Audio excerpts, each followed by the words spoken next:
देखिए, हल्द्वानी लिया आपने, हल्द्वानी की मिसाल दी, अल फलाह की आपने मिसाल दी, सहारनपुर की दी और फरीदाबाद की दी, कश्मीर की दी। ये तमाम जगहों पर ये जो बेसिक चूक हुई है, ये स्लीपर सेल एक्टिवेशन यानी गियर शिफ्टिंग जब होती है तो इसको दूसरे लेवल तक ले जाते हैं। कुछ महीनों या एक साल पहले आपको याद हो, बांग्लादेश में एक जगह बिल्कुल सुंदरबन के नजदीक एक जगह से था कि बांग्लादेश के नागरिकों को आवागमन के लिए एक सुरंग खोदी गई, और छोटी मोटी सुरंग नहीं, 41 मीटर की। उसमें पूरा आदमी जो है आसानी से बांग्लादेश सुंदरबन एरिया से बांग्लादेश चला जा सकता था, पश्चिम बंगाल से।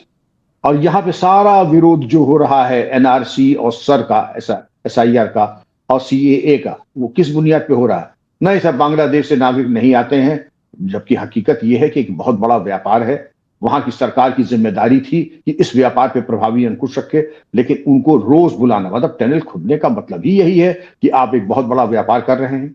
टीएमसी के अगर आपका कोई संबंध है तो आपकी और ज्यादा जिम्मेदारी थी कि आपके ऊपर कार्रवाई हो। तो कार्रवाई तो छोड़ दीजिए, इसको और ज्यादा प्रोत्साहन, जिससे कि पैसा कमाएं, 4 पैसा कमाएं, 2 ऊपर पहुंचाएं और 2 अपने पास रखें। इनका पूरा फॉर्मूला इकोनॉमिक मॉडल था। लेकिन एक बड़ा अच्छा फॉर्मूला अब ये आ रहा है कि जैसे बांग्लादेश में अब तक बताया जा रहा है कि 2 हिंदुओं का बहुत निर्मम तरीके से कत्ल किया, दीपू दास की बॉडी में आग लगाया। तो ये कहा जा रहा है कि बांग्लादेश की जितने घुसपैठी हैं उनको तो कर दें बाहर। और वो हो सकता है, जैसे योगी जी कहने का यूपी में ही अगर आप लगभग रोज 50,000 1 लाख बाहर कर दें, जो कि संभव है, और भी स्टेट्स कर दें, दिल्ली कर दे, मध्य प्रदेश कर दे, राजस्थान कर दे, उड़ीसा कर दे, आसाम कर दे, और उसके बाद कहते हैं वहां के हिंदुओं की आप आ जाइए और एक बफर बना दें बांग्लादेश, असम और उसके बीच में। तो ये होगा कि वहां जो असुरक्षित हिंदू हैं वो भारत आ जाएंगे, और यहाँ का जो हमारा कचरा है थोड़ा कूड़ेदान में चला जाएगा। तो कूड़ेदान में भेजने की अगर व्यवस्था कर ले तो ये फॉर्मूला मुझे बहुत ठीक लगा।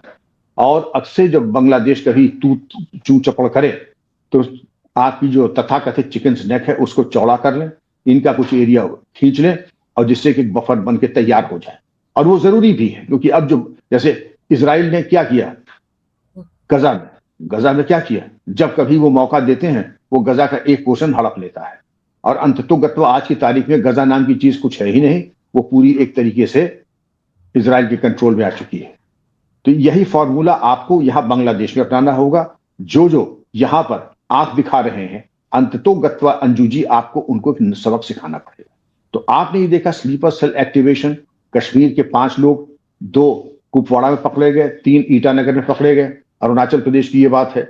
फिर आपने केजीएमयू का किस्सा बताया, लेकिन इससे ज्यादा चौंकाने वाला एक और किस्सा जो है आपका पूर्वी उत्तर प्रदेश का है, जहां मदरसे का एक शिक्षक है, इसका नाम है शमसुल हुदा खान। ये देखिए, इसका 10 साल से ये इंग्लैंड में है और इंग्लैंड की नागरिकता प्राप्त कर ली है। लेकिन आप ये देखें कि यहां उसके मदरसे में उसकी तनख्वाह बदस्तूर उसको खाते में जा रही है। अब आप ये बताइए कितना बड़ा सिस्टमिक फेलियर है। क्या स्कूल में हाजिरी नहीं लगती है? क्या स्कूल का मुआयना नहीं होता है? क्या डिस्ट्रिक्ट इंस्पेक्टर ऑफ स्कूल या कोई भी जो चेकिंग अधिकारी है, जो भी मदरसे का इंस्पेक्शन करता है, जाकर के फिजिकली वेरीफाई नहीं करता है? क्या किसी प्रकार का कोई प्रमाण पत्र, किसी प्रकार का कोई ऑडिट या ऑडिट ऑब्जेक्शन? इसका मतलब खुला खेल, फरुखाबादी, रिश्वत दो, तनख्वाह लो। इसीलिए शमसुल हुदा खान 10 साल से तनख्वाह ले रहा था, लेकिन पाप का घड़ा जब भरा तो ईडी ने इनको prevention of money laundering act में चार्जशीट किया है। और यही नहीं, ये 10 साल से जो बाहर थे, और उसके बाद ये पता लगा कि ईडी इनकी 33 करोड़ की पाकिस्तान बेस्ड जो कुछ तंजीमें हैं उनसे जो इन्होंने प्राप्त किया है उसकी भी जांच कर रही है। यानी मदरसा का ये जो टुटपुजिया टीचर था मौलाना, ये तो यूनिवर्सिटी के वाइस चांसलर का भी बाप निकला। ये 33 करोड़ पाकिस्तान से पाया और तनख्वाहें मांगी, कहीं जाना नहीं, ब्रिटिश नेशनलिटी ले ली।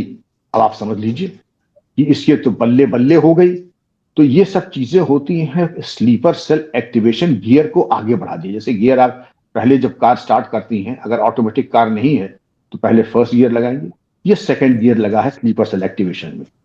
आपने देखा आजमगढ़ मदरसा टीचर, पश्चिम बंगाल बांग्लादेशियों का आवागमन का रास्ता सुरंग बना ली, केजीएमयू टीचर का लव जिहाद का करना, अरुणाचल प्रदेश, ये जो इस तरीके के जो कंबल विक्रेता हैं, अरुणाचल में जाकर के अपना जो है घटिया माल बेच रहे हैं, नाजायज किराएदार बन के रह रहे हैं। ये चारों चीज पूरे देश में अगर आप देखें, कश्मीर, अरुणाचल प्रदेश, उत्तर प्रदेश, पश्चिम बंगाल, अगर हम बात करें तो प्रत्येक प्रदेश में आपको ये फॉल्ट लाइन दिखाई पड़ेगी। लेकिन मैं चाहूंगा कि पुलिस प्रशासन, इंटेलिजेंस इनके ऊपर ऐतिहासिक कार्रवाई करे। विशेषकर केजीएमयू में तो ऐसी कार्रवाई होनी चाहिए कि दोबारा कोई दुस्साहस न करे।